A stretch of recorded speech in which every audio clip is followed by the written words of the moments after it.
नमस्कार, महाराष्ट्र टीवी 24 के खबर 2 पर में आप सभी का स्वागत है। मैं हूं पिंकी खानोरकर। खबरों की ओर रुख करने से पहले एक नजर डालते हैं हेडलाइंस पर।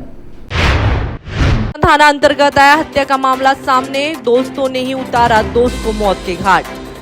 मृतक तड़ीपार आरोपी बताया जा रहा है। उपराजधानी में पहली बार होगा 108 कुंडीय शाम महायज्ञ, 125 करोड़ आहुतियां दी जाएंगी हवन में, पत्रकार परिषद में दी जानकारी। और अब खबरें विस्तार से। कलमना थाने के तहत शनि मंदिर के पास कलमना बस्ती में एक 26 वर्षीय अपराधी को उसी के ही अपराधी मित्रों ने मौत के घाट उतार दिया। यह घटना रविवार व सोमवार के दरमियान रात की हुई है।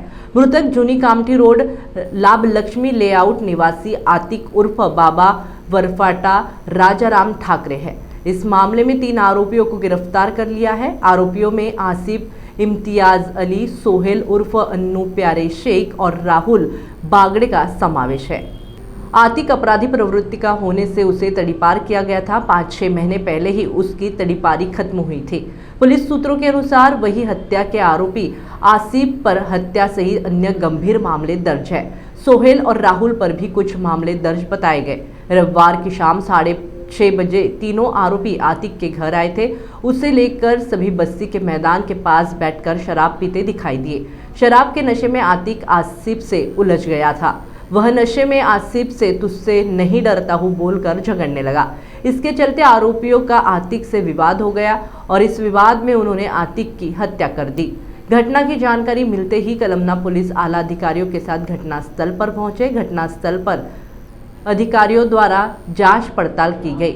सही मामले में तीनों आरोपियों को गिरफ्तार किया गया। आरोपियों ने अपना अपराध कबूल किया है। इस मामले में अधिक जानकारी क्राइम ब्रांच पुलिस निरीक्षक विश्वास पुल्लारवार ने साझा की है। सुबह तकरीबन 8 बजे के करीब पुलिस स्टेशन में जानकारी मिली कि एक डेड बॉडी शनि मंदिर के नज़दीक पड़ी हुई है। घटनास्थल पर पुलिस पहुंचने के बाद जब विक्षिप्त स्थिति में क्षत स्थिति में जब बॉडी मिली तो समझ में आया कि ये नेचुरल डेथ नहीं है। इस वजह से जब तफ्तीश करी गई तो घटनास्थल पर मौजूद मृतक के भाई ने मृतक का नाम आतिश ठाकरे बताया। आतिश ठाकरे बताने के बाद जब आगे की तहकीकात करी गई तब पता चला कि आतिश ठाकरे जो है आसिफ इम्तियाज़ अली, सोहेल शेख उर्फ अन्नू और राहुल बागड़े नामक अपने दोस्तों के साथ कल बाहर गया हुआ था। जब ये तीनों के बारे में तफ्तीश करी गई तो पता चला कि चारों लोगों ने मिलकर एक साथ घटनास्थल से कुछ अंतर पर, कुछ दूरी पर जो रेलवे पटरी है वहाँ पर बैठकर दारू पी और दारू पीने में इनका आपसी झगड़ा हुआ और झगड़े से हाथापाई होने के बाद उसका रूपांतर हत्या में हो गया। तो प्राइमरी इन्वेस्टिगेशन जो है, जिसमें इंट्रोगेशन जो किया गया, उसमें तीनों ही आरोपियों को अलग अलग पूछताछ करने पर हमें ये पता चला है कि आतिश जो है ये ऑलरेडी हैबिचुअल ऑफेंडर है और ये आतिश जो है ये हैबिचुअल ऑफेंडर था और अभी फ़िलहाल ही कुछ दिनों पहले उसकी तड़ीपारी कंप्लीट होकर वो नागपुर में रहने आया था। आसिफ इस पे 7 गुने दर्ज है, जिसमें से 3 वो नाबालिग था तब के हैं।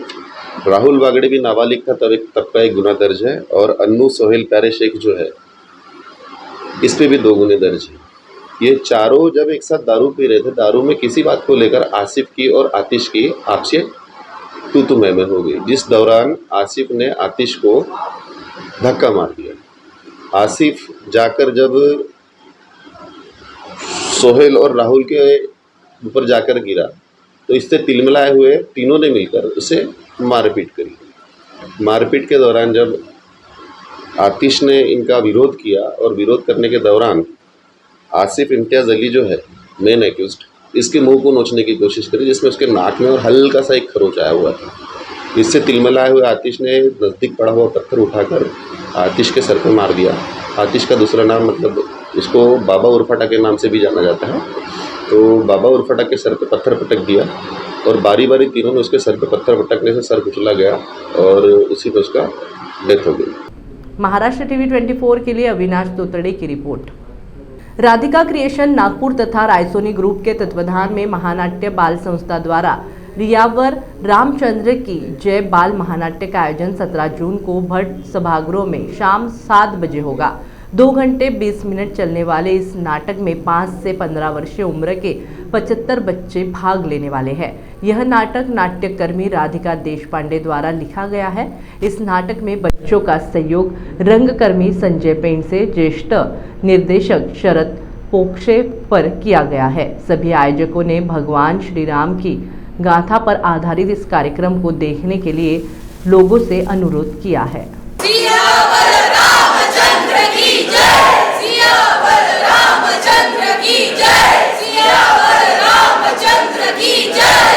मेरा नाम संजय पेंडसे है। मैं विजया मेहता जी का स्टूडेंट हूँ। मास्टर ऑफ फाइन आर्ट्स मैंने किया है पोस्ट ग्रेजुएशन, और बचपन से ही मुझे नाटक के प्रति बड़ा लगाव था। और वो करते करते पहला नाटक जो मैंने बच्चों के लिए डायरेक्ट किया उस समय मेरी उम्र थी 16 साल, और आज मेरी उम्र है 66 साल, यानी करीबन 50 साल से मैं बच्चों के प्रति नाटक प्रस्तुति कर रहा हूँ। इसके अनेक विषयों पे नाटक किया है, अनेक भारत के अनेक प्रांतों में मैंने नाटक किया है, और मैं समझता हूँ कि ये विषय लोगों तक पहुँचे, बच्चों द्वारा पहुँचे। इसलिए ये प्रयास हम कर रहे हैं कि सियावर रामचंद्र की जय ये नाटक बच्चों द्वारा प्रस्तुत हो। और बच्चों के लिए मैंने काफ़ी कुछ ड्रामा किए हैं। अदृश्य मानुष, नैनियान का राजा, उसके बाद गाणारी मैना, अलबत्या गलबत्या, और रिमझिम गाने करके ड्रामेटाइजेशन ऑफ पोएम, ये भी मैंने एक काम किया। रिमझिम गाने, रिमझिम गीत, आज़ादी के गीत 15 अगस्त के लिए, उसके बाद चंदेरी सोनेरी, ऐसे काफ़ी कुछ कार्यक्रम किए हैं। लेकिन ये उम्र भी मैं मुलांना घेऊन केले। मुलांमध्ये खूप सुप्त गुण असतात। मुलांमध्ये जास्ती कॉन्फिडन्स लेवल वाढावी आणि त्यांना या वयामध्ये खरं नाटकाच्या द्वारे मार्गदर्शन मिळू शकतं। जे आमच्या बालरंजनचं पुरुषोत्तम दारवेकरांनी सुद्धा बालमेळे सुरू केले, मग मोठं नाटक केलं। मोठं नाटक मी करत असतो, पण मुलांचं नाटक करण्यामध्ये जो आनंद मिळतो त्याच्यात कुठलंही राजकारण नसतं, निरागस असतात मुलं, आणि त्यांना घडवण्यात जो एक आनंद मिळतो तो तुम्हाला विकत मिळू शकत नाही। तो तुम्हाला कुठे मार्केटमध्ये नाही मिळणार, तो तुम्हाला मुलांबरोबर राहिल्यानेच मिळेल। तर आम्ही आज नागपुरात करतो आहे। मी सांगितलं जर 6 लाख रुपयाचा खर्च आम्हाला आत्ताच येतो आहे। जर आम्हाला तशी जर प्रस्तुती आम्हाला संधी जर मिळाली, आम्ही अयोध्येला पण करू। नाही, सादरीकरण कुठे होत आहे? मी आत्ता करतो आम्ही भट हॉलमध्ये, सुरेश भट हॉलमध्ये 17 जूनला संध्याकाळी 7 वाजता। उपराजधानी में पहली बार 108 कुंडीय शाम महायज्ञ नाम मंत्रों से किया जा रहा है। विश्व में ऐसा पहली बार हो रहा है जब किसी महायज्ञ में एक ही दिन में 125 करोड़ आहुतियां दी जाएगी। इस आयोजन के मुख्य यजमान डॉक्टर समीर पाल्टीवार का परिवार होगा। इसकी जानकारी पत्रकार परिषद में दी गई। श्री श्याम मित्र मंडल के मुख्य मार्गदर्शन में होने वाले इस आयोजन में सामाजिक समता का विशेष ध्यान रखा गया है। यज्ञ में आदिवासी वनवासी बंधु शामिल होंगे। श्री यज्ञ का पूजन तथा धनवृष्टि तृणमोचन आर्या अर्चा महायज्ञ 19 जून को शाम 6 बजे होगा। 20 जून को आहुतियां देवताओं का पूजन तथा जयपुर खाटू नरेश के मुख्य भजन गायक संजय पारिक की भजन संध्या में होगी। 21 जून को सुबह 6 बजे से शाम 6:30 बजे महायज्ञ होगा। महायज्ञ आचार्य महामंडलेश्वर स्वामी प्रज्ञानंद श्याम सरस्वती महाराज जी के उपस्थिति में होगा। नागपुर शहर में पहली बार 108 कुंडी श्री श्याम यज्ञ का आयोजन किया गया है, जो कि रेशीम बाग स्थित मैदान पर किया जाएगा। उसका नाम हमने श्यामपुरम करके दिया है। इसमें एक ही दिन के अंदर में 125 करोड़ आहुतियाँ दी जाएगी, जो कि 19 जून से 21 जून तक रहेगा कार्यक्रम। 19 जून को धनवृष्टि ऋण मोचन श्री यंत्र का पूजन है तथा अर्चा महायज्ञ का वहाँ किया जाएगा। उसके बाद में 20 तारीख को मशहूर गायक जो कि खाटू श्याम नरेश के ऊपर में बहुत सारे भजन वो गाते हैं, संजय पारिक जी जो जयपुर के निवासी हैं, वह अपनी भजन संध्या करेंगे। और 21 जून सुबह 6 बजे से शाम को 6 बजे तक के सूर्योदय से सूर्यास्त तक के श्याम महायज्ञ, जो कि नाम मंत्रों से वहाँ पर में किया जाएगा। इसमें सैकड़ों हजारों की संख्या में लोग वहाँ शामिल होंगे। इसका हमारा एक ही उद्देश्य है कि समाज के अंदर में एक विश्व शांति की भावना उत्पन्न हो, आपस में भाईचारा उत्पन्न हो, और इसके अलावा आध्यात्मिक उन्नति हो, सामाजिक उन्नति हो। और इसके अलावा इस कार्यक्रम को अनंत श्री विभूषित आचार्य महामंडलेश्वर परम पूज्य स्वामी श्री प्रज्ञानानंद सरस्वती महाराज जी के सानिध्य में ये पूरा कार्यक्रम हम कर रहे हैं। इसमें हमारे साथ में नागपुर की एक बहुत बड़ी संस्था है श्याम मित्र मंडल, जो कि हमारा पूरा मार्गदर्शन कर रही है। हम श्याम कुटुंब कम करके यहाँ पर एक आयोजन कर रहे हैं। इसमें अतिथि रहेंगे, अनेक सांसद रहेंगे, अनेक मंत्री रहेंगे, केंद्र के, राज्य के तथा प्रदेश के अध्यक्ष रहेंगे। इसमें सभी समाजों के सभी घटकों के वर्ग यहाँ पर में शामिल होंगे। अभी अतिथियों का कंफर्मेशन आने का है, हम आपको उसका समय समय पर दे देंगे, उसका कंफर्मेशन नाम। और इसमें हम सभी समाज के घटकों से, चाहे वो किसी भी भाषा में रहता हो, कोई भी भाषा बोलता हुए, हम ये उनसे आह्वान करते कि आप इस यज्ञ में शामिल हुए और अपने अपने परिवार तथा देश का एक कल्याण के लिए मदद किया जा रहा है, इसमें शामिल होने का हम सभी से आह्वान करते हैं।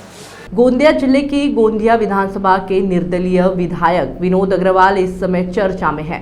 जिला परिषद गोंदिया के लोक निर्माण विभाग के कर्मचारी व 12 टेंडर क्यों स्वीकृत नहीं किए गए हैं, इसके विषय में कर्मचारी द्वारा फोन पर बेहद निचले स्तर पर गाली गलौज किए जाने का ऑडियो इस समय सोशल मीडिया पर जमकर वायरल हो रहा है। यह जिले में चर्चा का विषय भी बन गया और यह देखना महत्वपूर्ण होगा कि क्या संबंधित कर्मचारी विधायक को बहुत नीची भाषा में गाली देने की शिकायत करेंगे या नहीं। गालियों का ऑडियो क्लिप गोंदिया जिले में वायरल हो गया है और यह जिले में चर्चा का विषय बनते गया। हाँ भैया बोलो। तेरे को उस दिन ही समझाया था कि मेरे मामले में जितनी तेरी औकात है उतनी में राजी करो। तेरे डालूंगा ना तो मुंबई से निकाल दूंगा, बता दे रहा हूँ मैं। इसके बाद तूने मेरे कोई भी काम रुका तूने जो काम रोकते आते क्या किसी के बोलने पे? मैंने कौन से काम, कोई नहीं रोका ना भैया काम। वो मेरे भी 12 एग्रीमेंट क्यों नहीं चढ़े? क्या लफड़ा है? कौन से वाले? तूने उसको कैसे बताया वो येडे को, मनोज येडे को, कि सभापति साहब ने मना किया करके बात? कौन से येडे को? आकर के तेरे को तेरे समझ में आ रही है तेरे को? मैंने कुछ भी नहीं बताया ना भैया किसी के काम, तुम्हारे काम के बारे में। तेरी औकात कितनी पे? 2 करोड़ के आदमी है तो आमदार के आदमी को बता रहा है कि सभापति रोक रहा है करके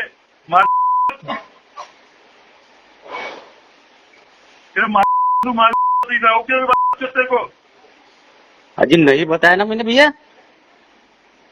क्या नहीं बताया तूने? तेरी औकात कितनी पे?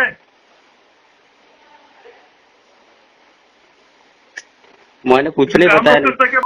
तू अजी नहीं बताया भैया मैंने। अबे तू काम रोक सकता है इतना बता मेरे को। कहाँ पर 12 टेंडर?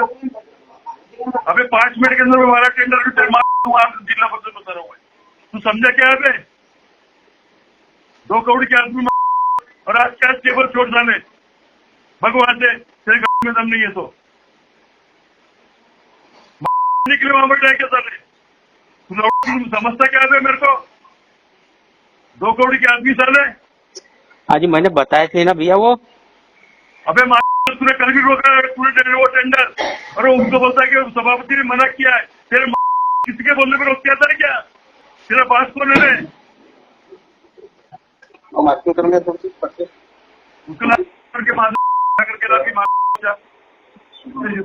क्या बोला उसको?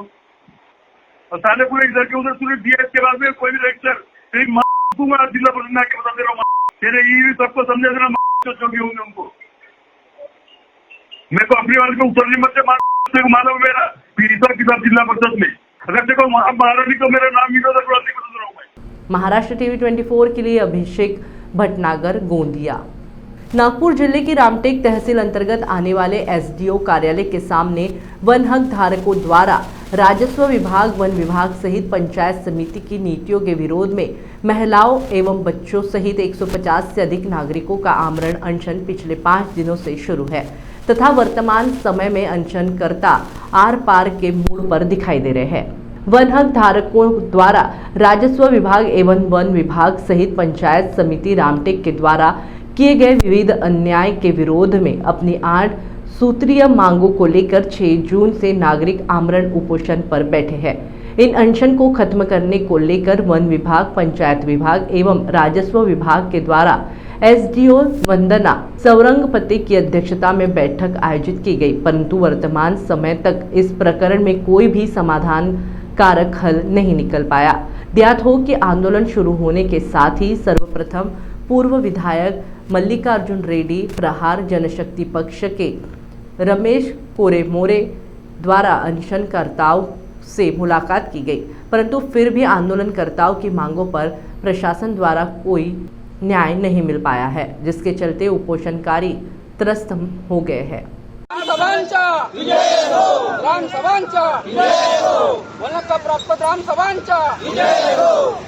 मी नरेंद्र चंद्रभान वाळके भुत्यापोला ग्रामसभेचा सदस्य आहे आणि ग्रामसभेनं जे आंदोलन ठेवलं आहे ते आमच्या मूलभूत हक्कासाठी खूप आवश्यक आहे। वन विभाग आम्हाला खूप त्रास देते, रेव्हन्यू विभाग त्रास देते, बीडीओ साहेब आम्हाला आमचे तलाव आमच्यापासून हिसकून राहिले आहेत, त्यासाठी आम्ही बसलेलो आहोत आणि आमच्या मागण्या जोपर्यंत पूर्ण होत नाही, जोपर्यंत त्या दोषी अधिकाऱ्यावर कारवाई होत नाही, अॅट्रॉसिटी ॲक्टनुसार त्यांच्यावर गुन्हा नोंद होत नाही, त्यांना अटक होत नाही, तोपर्यंत आम्ही उठणार नाही, हे आम्ही पक्का ठरवलं आहे। असा पक्का मन बनवून आम्ही इथं बसलो आहोत। आतापर्यंत आम्हाला कोणीच भेटायला आलेलं नाही। महाराष्ट्र टीवी 24 के लिए Ajay Meharkule, Ramtek. Aspire international school के शिक्षकों को समय प्रबंधन का प्रशिक्षण दिया गया। इसमें ट्रेनर को स्टाफ स्किल्स प्रोग्राम की मेंटर मैंगलोर नागपुर की कविता शेट्टी ने सभी स्कूल के शिक्षकों को संबोधित किया, जहां टाइम मैनेजमेंट के बारे में कुछ महत्वपूर्ण जानकारी दी गई। इस समय हमारे लिए कितना महत्वपूर्ण है, समय के बारे में जानकारी दी, साथ ही किस तरह से अपनी प्लानिंग करनी है, हमारे गोल क्या है, इन सभी विषयों पर कविता शेट्टी ने शिक्षकों को महत्वपूर्ण जानकारी दी। खबरों का सिलसिला यूं ही जारी रहेगा। आप देखते रहिए महाराष्ट्र टीवी 24। नमस्कार। Central provincial school and junior college शिक्षा पाए अब संस्कार के साथ day boarding and residential school facilities, library, laboratories, computer room, digital classrooms, music, vocal and instrumental, dance, classical and western, sports, indoor and outdoor. Central Provincial School and Junior College, 38 Vedahari, Outer Ring Road, Post Besa, Nagpur. Our branches at Rameshwari and Vedahari. Contact number 7276066999 and 7276055999. Central Provincial School and Junior College. Nagpur वासियों के लिए खुश खबर, विद्युत मित्र card लगाओ और बिजली bill में 30% तक पैसे बचाओ। विद्युत मित्र है आपका सच्चा साथी, तो जल्दी लगाओ विद्युत मित्र अपने घर, ऑफिस, फैक्ट्री और कंपनी के लिए। विद्युत मित्र कार्ड है 100% certified and legal. SS enterprises, plot number 701 Sudampuri, Nandanvan road, Bhande plot Chowk, Nagpur.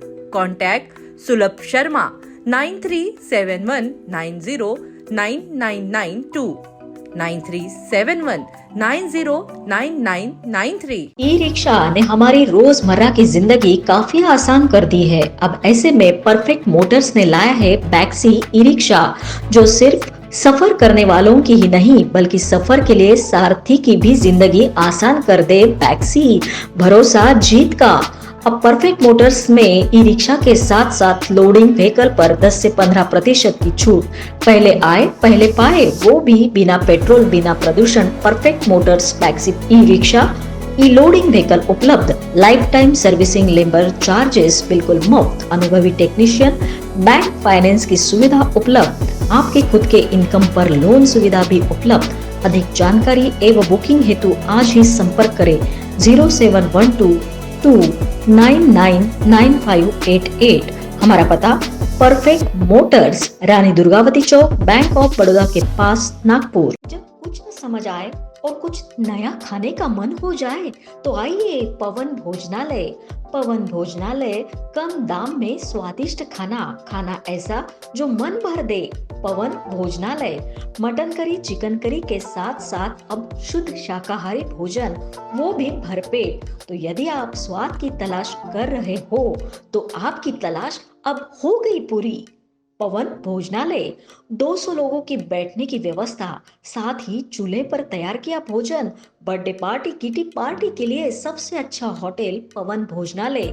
3 branch. हमारा पता MIDC Hingna road, Saint Xavier's के पीछे, बंसीनगर चौक, यशोदा नगर राज स्कूल के बाजू। एक बार अवश्य पधारे और स्वादिष्ट भोजन का आनंद ले। भरपूर पार्किंग व्यवस्था। मोती ज्ञान को बढ़ाने वाला व धन प्रदान करने वाला रत्न है। व्यक्ति के व्यवहार को शांत करता है और निर्बलता को दूर कर चेहरे पर कांति लाता है। ये और ऐसे अन्य शुद्ध एवं सर्टिफाइड रत्नों के लिए आइए सिर्फ लोंधी ज्वेलर्स। 25 साल का शुद्धता का भरोसा। लोंधी ज्वेलर्स, सीताबड़ी और गोकुलपेट बाजार रोड, नागपुर। लजीज जायकादार खाने का स्वाद, ऐसा जो न देखे पैसा। रेशमी मटका रोटी, मुनासिब दाम से आपका मन भर जाए। सफाई का खास ख्याल, मेहमान का सम्मान, ये हमारी पहचान। रेशमी मटका रोटी के पार्सल सुविधा की सफलता के बाद अब डाइनिंग सुविधा भी उपलब्ध। रेशमी मटका रोटी, जहां अब रोटी ही नहीं बल्कि रेशमी रोटी के साथ साथ आपको माँ के हाथों का स्वाद का मटन करी, चिकन करी, कीमा कलेजी, खूर पाया और मटका चिकन बिरयानी भी मिलेगी। घरगुती स्वाद का आनंद लेने आए रेशमी मटका रोटी। ग्राहकों का सम्मान, यही हमारी पहचान। रेशमी मटका रोटी डाइनिंग के साथ साथ होम डिलीवरी की सुविधा भी उपलब्ध। एक बार खाए तो स्वाद न भूल पाए। रेशमी मटका रोटी, संपर्क करें 7420069898। चौहान सर के मार्गदर्शन के अंतर्गत टारगेट साइंस एकेडमी आज स्वाभिमान के साथ खड़ी है। अभियांत्रिकी, वैद्यकीय, तंत्र विज्ञान, 11वीं 12वीं विषयों की सभी प्रकार की किताबों से सुसज्जित अद्ययावत ग्रंथालय, खूबसूरत परिसर में वाईफाई की मुफ्त सुविधा तथा छात्रवृत्ति अर्थात स्कॉलरशिप की योजनाएं। विद्यार्थियों की शैक्षणिक मुश्किलों को हल करने के लिए अनुभवी शिक्षकों का दल। विद्यार्थियों के लिए पर्सनल काउंसलिंग तथा डाउट्स क्लियरेंस सेशन की व्यवस्था। आज ही संपर्क करें। Target science academy, Umred road, opposite Kale hospital, Dighori, Nagpur.